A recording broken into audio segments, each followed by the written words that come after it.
Good morning, my YouTube family. Beautiful Tuesday morning, the day after big inauguration and after the big Martin Luther King's Day, double holiday in one shot. And guys, I don't know how many, I know like America, whether you're black or white, is talking about the absence, okay, of Michelle Obama at that inauguration. I don't know, guys. Why was Michelle Obama MIA, missing in action at the inauguration? I think that's pretty bad. That's pretty bad to see President Obama. I mean, all the former presidents who are still alive. President Carter, if he was alive, we understand his wife passed. Doing the last presidential or the last Democratic reign, if you will. But here you have President Obama is the only living president who attended this inauguration without his wife. Okay? We saw Hillary Clinton, and Clinton went through so many issues back in the House, okay? With his wife, putting through it all, doing the time of his presidency, about the scandals, and his wife bore it all. But Michelle, President Obama went through the this whole thing without anything, no cheating, nothing heard about this guy. And Michelle did not mind. She let this man walk through Trump's inauguration by himself. So what might it be? Well, we might think that maybe she feels that Trump is racist. We already know they don't like Trump too much. Michelle went ahead and jumped, I think, and voted for Kamala, even though we know President Obama was not supporting Obama until the last minute, right? So they may have had maybe that political issue that they, disagreement. But whether or not they had a political disagreement about who Trump is, be he racist or whatnot, the bottom line is there are not that many living first ladies in the U.S. So, as a first lady of the U.S., you're supposed to represent. You're supposed to stand by your husband's side. Then we think, oh my God, well, the extreme rightist or leftist, whichever way. I don't know, guys. I'm not a politician. I'm no historian, no politician. But those extreme, I guess, liberal, if you will, who wants to turn around, the whole patriarch government, with Kamala Harris having been not only a black woman but also a woman, to become president of the US and all that. They probably, they're against the idea that, they're still continuing with the patriarch. But you know what, guys, I'm like, there are a lot of things that I was taught in school, but again, it's an opinion, but I'm just letting you know. A lot of things that I was taught growing up in school here is that one of the things, oh, they don't have any women in this, women in X, Y, Z. Well, one of the things was in architecture, for example, they don't have that many women, and I wanted to be an architect. And one of the issues about that desire, as you can see, I'm not an architect today. I'm a school teacher and now a medical technologist, because that desire to be an architect would have required backup, and I didn't have backup. As a black woman, I didn't have any relatives. I had relatives who were in engineering in Haiti. My uncle. But I had he wasn't like here. And even when he did come here, I mean, he didn't come looking after me to support me. I would have had to have an immediate parent right there to support me in that dream of becoming an architect. Because in the bottom line is, yeah, there are some kids who just go and pursue it. Well, when it came to school, guys, I got this full scholarship at Gettysburg College, and they weren't pushing engineering. They were trying to get me out of the path of engineering into studying French.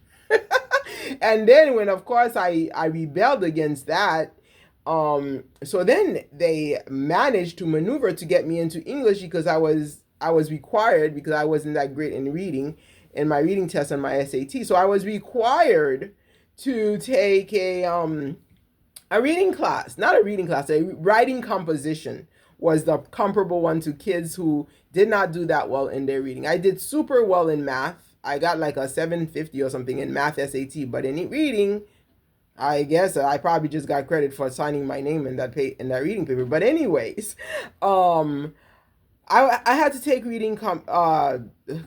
writing composition, and consequently, I ended up taking the classes that would give me the physics.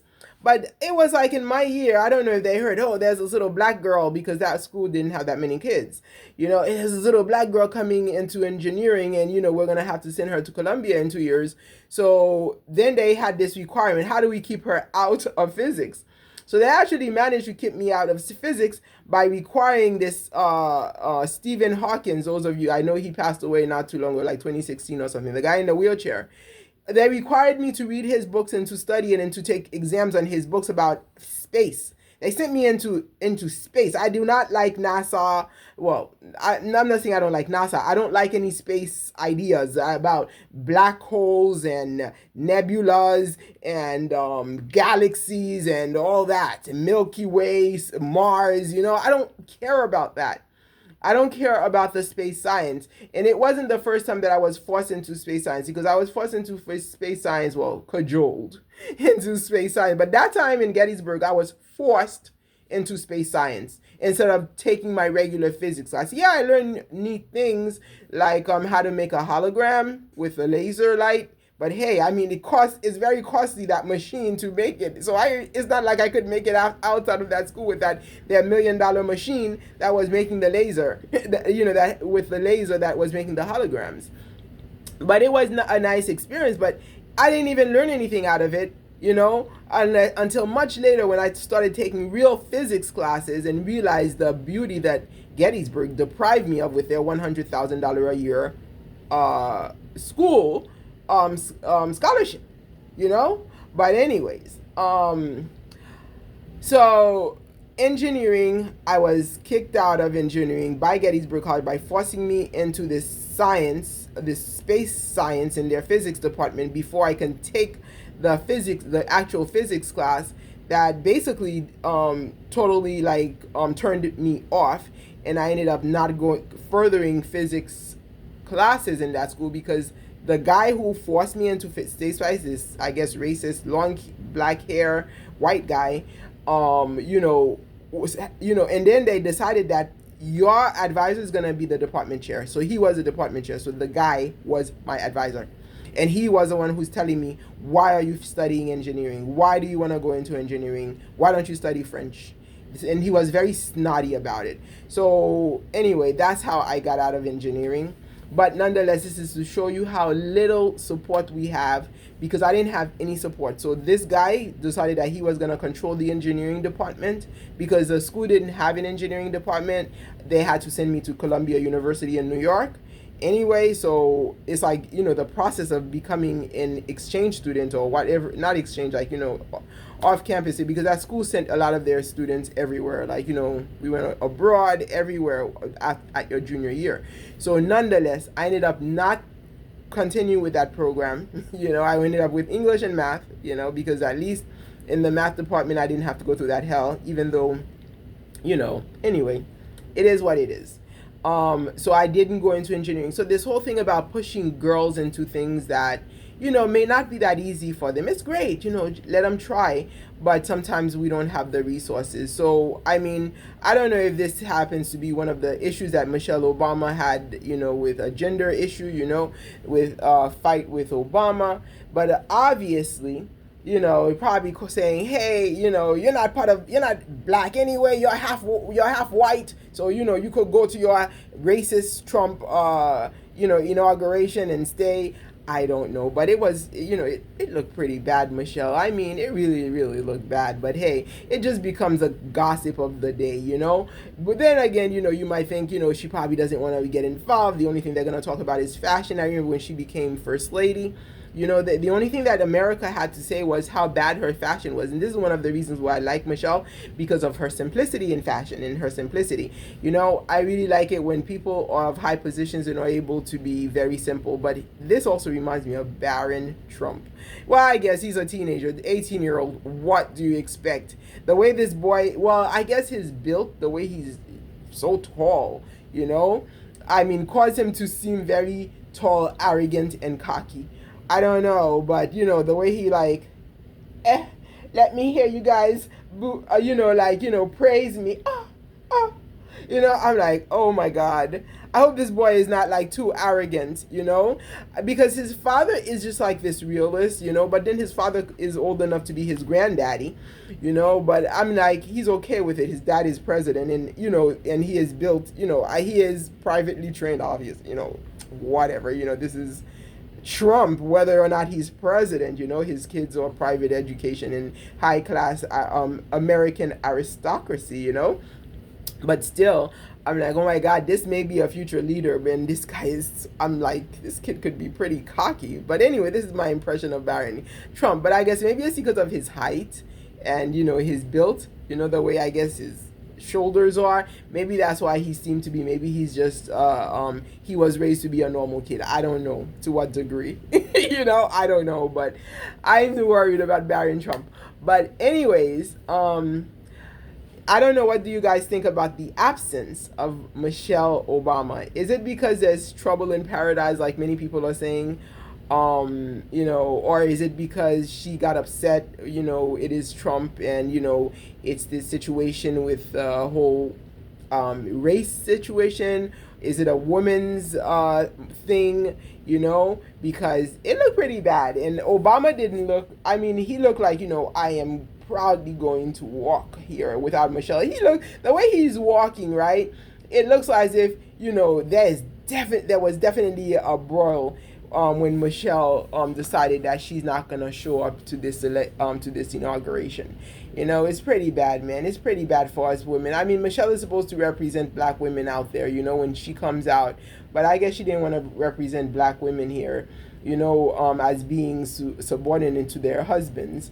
But then again, I'm like, let the boys be the boys, when it comes back to the roles of male and female, I do go with Trump with the whole idea. I mean, God made you some way. The God gave you the Y chromosome. There are some flukes in nature, I understand, where there's, like an extra chromosome, sex chromosome that causes the person, the male, to be super feminine, or or female to be super masculine. And some of the times with those chromosomes, these women or men, be they, cannot even procreate. They are sterile because of those flukes of nature. But I am totally for Trump when it comes to the male. If you're born with an X chromosome, another X chromosome, you're a female. If you're born with an XY, you're a male. The whole situation of pushing society, because it becomes very uncomfortable for people who are born males or born females who are having problems with social acceptance, when these other people who just claim this is what, that, oh, I'm changing my gender from what I am naturally disposed for, it becomes very difficult for us, okay? Because somebody like me as a female, okay, for a male to come and say that they are female becomes difficult. And I don't know if I've ever shared the story when I was walking in Greenwich Village with high heels, because I sort of like grew out of high heels. Yeah, some people say I'm very tomboyish, but guys, it's because of comfort, because I do not feel comfortable wearing high heels. It used to be that I used to wear high heels in church, but then when churches started not accepting me because I was no longer at home, because once I left my parents' house, I was no longer accepted in the Protestant church, so I didn't really go to church anymore. So anyway, I was in my 20s, and I was living in New Jersey. I went to Greenwich Village because I wanted to buy a kitchen tool, and I couldn't find it anywhere. So I think it was Lecter's, the name of the place, that they used to sell all kinds of kitchenware. So I went to Greenwich Village to look for this kitchenware. I didn't find it, by the way. But when I went, because I was going to New York City from New Jersey, I decided that weekend that I was just gonna dress up to the teeth and I was gonna wear high heels. So mind you, yeah. Anyway, so I bought those high heels and I was walking with them, but I was in Greenwich Village, and everybody who's from the New York knows what I mean by being in Greenwich Village walking in high heels. And you know me with my black hair, because I understand some black people have long hair, and some people think my hair is longer than it is, and I tell them no, it is what you see is what you get. You know, my hair does not stretch. It's not that my hair is so flexible, you know, when you are just seeing no, this is my hair. So yeah, I don't always wear my hair and at the time I don't even think I was wearing my natural hair. You know, but when I do wear my natural hair, and then when you think of these men who dress like women, you know, like what do they call them, like drag queens, it's not fair to me as a woman that somebody's gonna think that I'm a male dressed like a woman, because I am a woman with my natural features that I was born with. This is my God-made features. So this is what one of the reasons why I don't like to change my God-made features. Okay, because this is how I was made, and most white women, the way they're made, it's acceptable, and me, the way I'm made, is not acceptable. I have to alter myself. I have to alter my hair. I don't appreciate that. So a lot of those people who have an issue with me wearing my hair, this is my hair, and then some people think I cut my hair. No, I started. I purposely, I purposely mimic those hypocrite pastors who marry the mulatto women and start preaching that women should not wear cut their hair, right? Because they like the long hair. Well, me, I have naturally short hair. Okay, so anyways, I was walking in Greenwich Village with the high heels, and somebody stopped. I don't remember what they were saying, but they were making remarks as if I was a drag queen. I was as if I was a man dressed in, like they were laughing, you know, like I was, as if I was a man trying to be a woman. No, I am a female trying to be a female. Okay? And I'm not trying to be a man, okay? Because my hair is short does not mean that I'm trying to be tomboy or whatever. This is just me. I just want to be my natural self. This is it. This is me. If I was born with long hair, then I would be wearing my long hair nappy. Okay, all right, so it is what it is. So this is what I'm saying. When these people try to cross over the line, they insult a lot of us. They do, because then people start questioning our genders for what we are born with, okay, rather than what we are not born with. Okay, so that I have a problem with. So I support Trump. I support Trump because people don't see the doubleness, because then people who choose to change their sex, they're like, oh, they're discriminating against us, but then they are burying our discrimination and our oppression as women, and vice versa. I'm sure it's the same thing for women who try to become men. It's like an insult on men that, yeah, you guys get it, so in fact I feel as if those people are discriminating against me, against my gender as a woman who was born with these features. So this is discrimination because you are undermining my femininity, and vice versa. Those women who try to be men, okay, those who were born with an XX chromosome who try to cross over into XY, they are offending men who are trying to be men, and then they call it what is it, homophobia. It's not homophobia. It is the fact that me as a woman has suffered a lot of discrimination. As a black woman with natural short hair, I have suffered a lot of discrimination because of my features. So when I have a woman trying to be a man, and then they think that I am trying to be a man, or vice versa, that I am a man trying to be a woman, that is additional discrimination that I have to deal with. I am a woman trying to be a woman naturally the way God made me. Just understand that and respect it. I have nothing against your choice, but then when it becomes a political problem, it becomes a problem for me too. So this is why I support Trump, because his thing is not like it's discriminating against that community. All right. It is also supporting me as a woman for the discriminations that I have had to endure because of my traits as a woman. But anyways, the other issues with the gender thing. So, you know, I so the other issue is the possibility that, Trump, the idea that Trump is racist. Um, I I'm gonna be honest. You can hate me. It's okay. All right. Is Trump racist? I don't know. People may have seen areas where Trump expressed bigotry. All right. But here's how I see it. Me, I would have to see the lifetime of a person to say before they're. First of all, Trump's choices of women. Trump chooses women mostly from I think the Balkan countries. And I guess that's his choice. And maybe he too is from that area, like, by like nature. So he may choose women from that area. I don't have any issues with people choosing people from their race, you know? I have issues with people undermining me because, especially when they're within my race for another race, I have that issue. But if you are a white person and you marry a white woman, why do I have a problem with that? You know? So, Trump, I see him choosing people really that are his race. So I'm not gonna go by marriage, okay? When it comes to choice of, like, who his surroundings are and who he promotes, okay?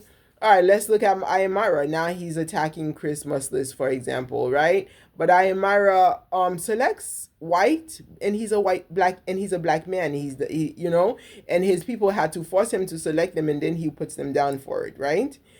So but as far as what his concern, because the US, is a melting pot, so we have all races. Here's how I see Trump's words, okay? I feel as if he is pushed to say things because Trump, anything that comes out of his mouth is uncensored. He doesn't think twice to say, should I say this? It just comes out. Whereas other people may think twice before they say things, and they are very particular in their words. And I think that Trump is not particular in his words, and he just vomits out whatever comes out, What is it? Diarrhea of the mouth. Sorry to use that word. Trump has diarrhea of the mouth, and it doesn't matter. It just, it just comes out.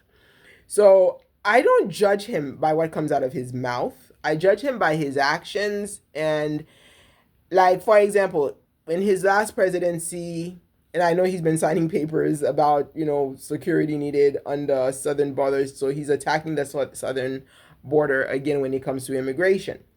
Okay. And in the last presidency, he obviously verbally attacked the southern border. But I saw more problems happening in the southern border not during his presidency as I saw it after his presidency. For example, the lynching, no, I guess it wasn't the lynching.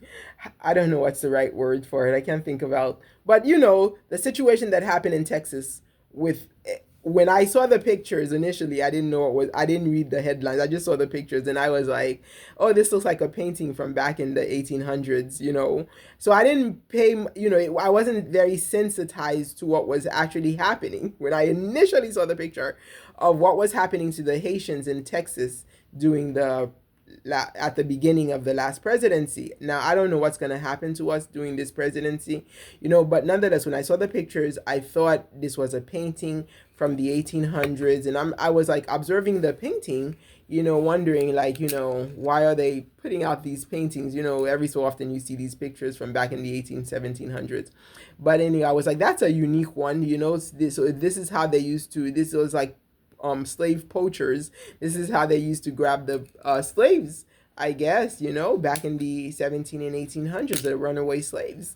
And then when I finally read the headline and the captions, I noticed these were Haitian people who had crossed the Texas border. And it was happening then, back in 2021, I think it was. I was like, oh my God, so that sort of shocked me. And I didn't see these kind of pictures during the Trump presidency, despite the fact that it was Trump who was preaching against immigration. Whoa, So we have to wait and see what he does and how he does it before I go and I jump on his diarrhea of the mouth words to say that he's a racist. And some people may have seen him in action. Me, I don't know that I have seen Trump in action against racism. He's just a white man. And it's his race. You see what I'm saying? I have more issues when it's a black man because when it's a black man who would be putting me down as a black person, because I'm within your race. I'm within. So it's almost like when the problem happening at home, then it becomes an abuse. But when it's a white man, for me, the problem is not at home. Unless I were to go and marry a white man, and then it becomes a problem because then I make it my household. Does that make sense? Yes, we are all in the same country, but we have to, I want people to respect my identity. So I don't go and cross identity lines, and try to push somebody, hey, you have to be XYZ, you have to look at XYZ. Just like I don't want people to come and push me. I think this is where diversity comes. It's like we can't push diversity to the point of strangling the existing creation, because they don't look like us. So the same way I don't want somebody to come and strangle me because I'm not white, the same way I don't want to go and strangle somebody else because they are not black. But at the same time, I have an issue when you are black and then you are trying to strangle me. Does that make sense? I don't know. I hope that makes sense.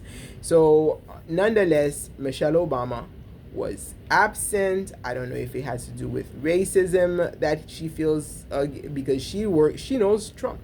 I don't know Trump. I just see him on TV. So maybe there's something more deeper about Trump. But then, okay, if it was about racism and Trump had offended her so much, then the husband would have sided with her and say, I'm not coming. But you have to realize that whether or not you are offended, this is your duty. Because they're still getting paid for the position. It's not like they retire. It's life. You become a public figure as former first lady and former president. So this is your duty to show up, So, and the husband, it was the husband's duty to show up. And as his existing wife, it's not like you guys are divorced, because we didn't see Ivana Trump showing up because that was she's dead now, but nonetheless, when she was alive, back then, because it's now Melania's job. So it is your job as the wife, to show up unless there is problem in paradise for you not to show up and support your husband who is the former president. And Michelle Obama, you shouldn't have done that because that is his stately duty to show up at the inauguration, whether or not you like the existing guy who is being inaugurated. It is your duty to support your husband and to be by the side of your husband. And the bottom line is your husband couldn't have carried Malia and your two daughters. Your husband couldn't carry them. You had to carry them as a woman. Your husband doesn't have a womb. You have a womb, So that's your role as, in a relationship, So, we can't think that we're going to all of a sudden have the men become pregnant. Some men want to be pregnant, but they can't be pregnant. It's the women who are pregnant. They can only donate the seed. That is just the way God made us, So anyway, our society decided that the guys, we have to give them some pat on the back, since they can't carry the babies, let them rule, yeah, I get it, women have ruled, but I guess in our society, because of the way we were raised and the way we were fashioned and shaped, it becomes difficult when we inherited this this, it becomes difficult to just transition over. It's not something that we're gonna be able to swallow well. I understand in many countries it's happening. It's happening. For me personally, I'm glad that we did not transition over. I'm not ready for a society that is embracing destruction of me as a dark-skinned, black, short-haired, nappy-headed, kinky head. You see the way it rises. I'm gonna show you right now. Kinky-headed woman, okay? And I didn't cut it. I'm telling you, I don't put scissors in my hair, okay? Because I want to show those hypocrites, all right, that no, I'm gonna wear my hair natural. All right, I'm not gonna put any scissors in my hand. I dare you to come and preach against me, because then you're gonna preach against. You're showing that you're preaching against my features. You're a colorist. You're not preaching against my behavior. You're preaching against me as a dark-skinned black woman.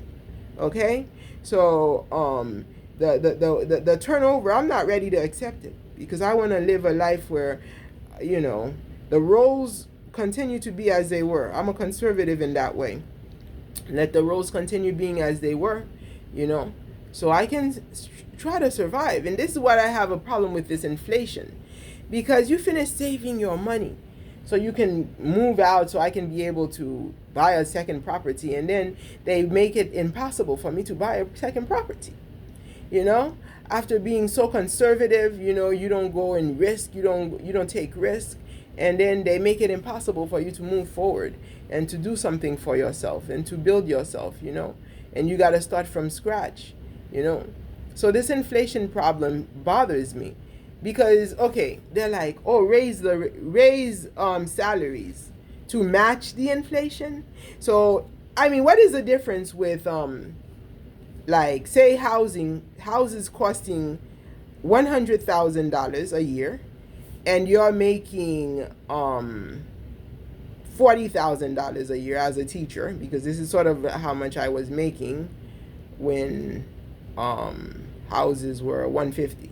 Okay, so houses are $150 and I'm making $40,000 a year. Okay, versus houses being not even 300, to double it, 500,000, and I'm making, now they try to match it and I'm making 60. That sucks too. It's horrible the way that they treat teachers down here, because that's my base salary, right? I'm making 60 versus the 40 in the house. You see what I'm saying? So what the difference is now I'm gonna push my job. Yeah, my job needs to pay me more, even if it were to just double. Even if it was supposed to stay the same, because I have had 24 years of experience as a teacher, so I was supposed to be making more than a base salary of 60. So definitely there's a problem here in Florida, because in New York, in my town, my school, my alma mater, the teachers' base salaries are like $125. That's their base salary. And they were saying, oh, New York is more expensive, when it's actually not, because the inflation has actually made Florida more expensive. And actually, when the houses were $150 and I started out with 32, okay? The teachers in New York were always also starting out with 32. So that shows you that the difference was not that great for me not to be able to at least match the inflation that New York has matched. So there is a problem down here in Florida, in the Florida school system. But what I'm saying about inflation is, okay, let's take Burger King. Okay, suppose I were to work at Burger King, which I don't have any experience doing, okay? Actually, I do. When I was in college, I worked at Burger King for a year. In my junior year, I worked at Burger King. So Burger King used to pay me, I think, like $5 or $6 an hour back then. Okay, so let's take Burger King that was paying about $8 an hour, I think, when I started teaching. All right, $8 an hour versus Burger King that paid $8 an hour when I started teaching, versus now that they're paying $15 an hour. All right, so they sort of like doubled the salary. Okay. And people at Burger King were able to afford a home at, say, $300 to $400 a month, whereas now to rent a home, it's two 2,400 a month. So you see the problem with, so how is $15 an hour, it's still not going to match the $8 an hour with this new inflation. So it makes no sense that you're going to push the jobs to pay more when you could just stop the inflation and keep the salaries the way they are, so that we will be able to be compatible with the affordable living, and without using so much money, like money. It's not like basically they're diminishing the value of the dollar or the value of money. Basically, that's what inflation does, is it diminishes the value of money. So now you need to have more of it. I guess eventually at some point that they would change it, instead of the dollar being the main currency, it's going to be the $10 or the $50 bill or the $100. Right now it looks like they want to turn the $100 bill into a main currency, and that's something that most people cannot afford. So it's really, what they're doing is just making life unaffordable. And what it does to the older people like me, who will be retiring in about 10 years, okay? What it's doing for me is it is making the American dream, it shut me down. So basically all the discrimination that I encountered against my gender as a woman, born woman, wanna stay woman, with my hair texture, my color, that caused me to be at the bottom part of the work field. So even though I saved up all my money so that I can reach today to say, okay, I'm going to make life possible for me, they took it away from me and they gave it now to the light skinned new generation, you know, because at least they can have a hope.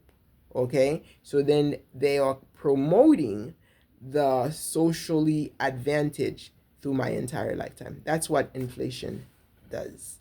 But anyway, this was all supposed to be about Michelle Obama, why she didn't show up, be it because of the gender not changing from male to female, making it a matriarch. Yes, Kamala Harris had a lot of good points about her, because she was a single woman forever until she entered the political arena, really promoting the whole thing for women who never got the opportunity to have families, like getting married. I mean, there are women who start families without going through the marriage one, but those who wanted to go to the tradition that was set out, to who wanted to mock the hypocrisy, and just ended up not being not following the pathway because of discrimination. She actually represented it that.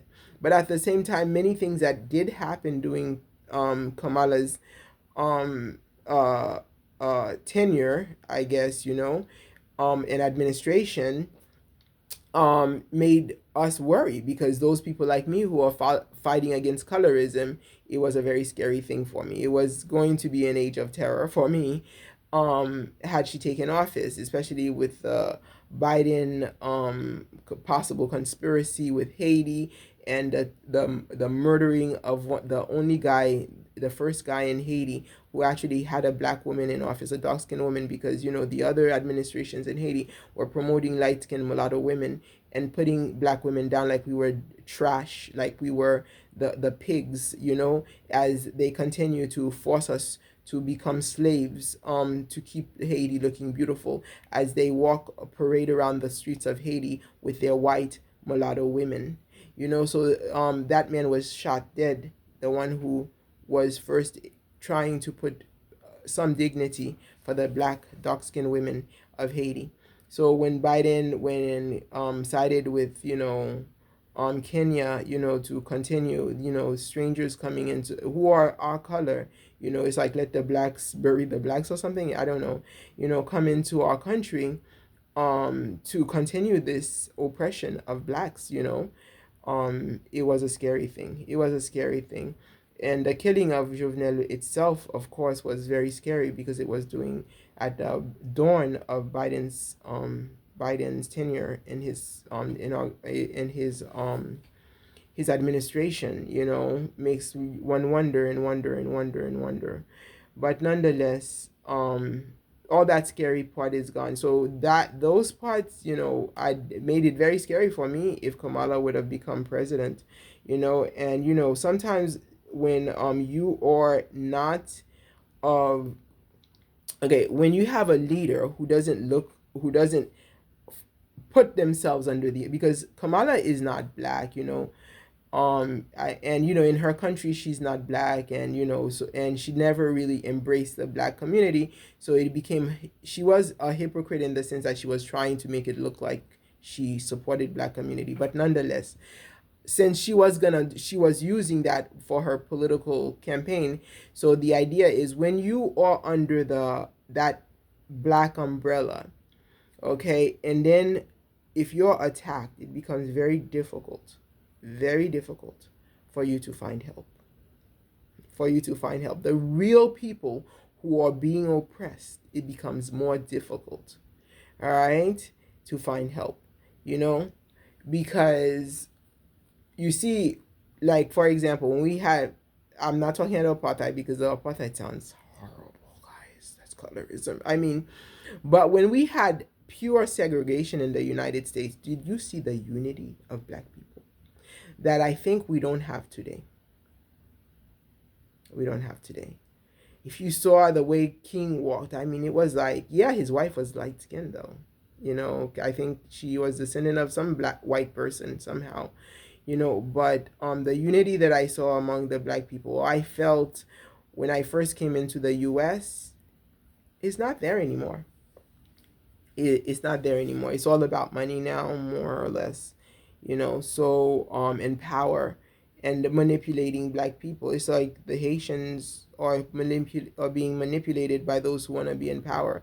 I mean, but with the term the same way blacks are being manipulated for those who want to be in power, instead of really having unity, and the colorism is so strong.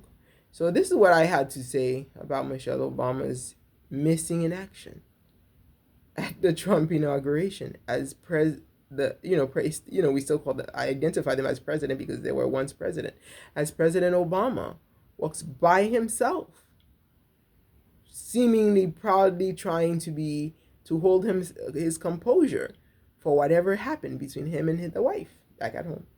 All right, thanks for watching Claudine 18 Against Colorism. Have a great day.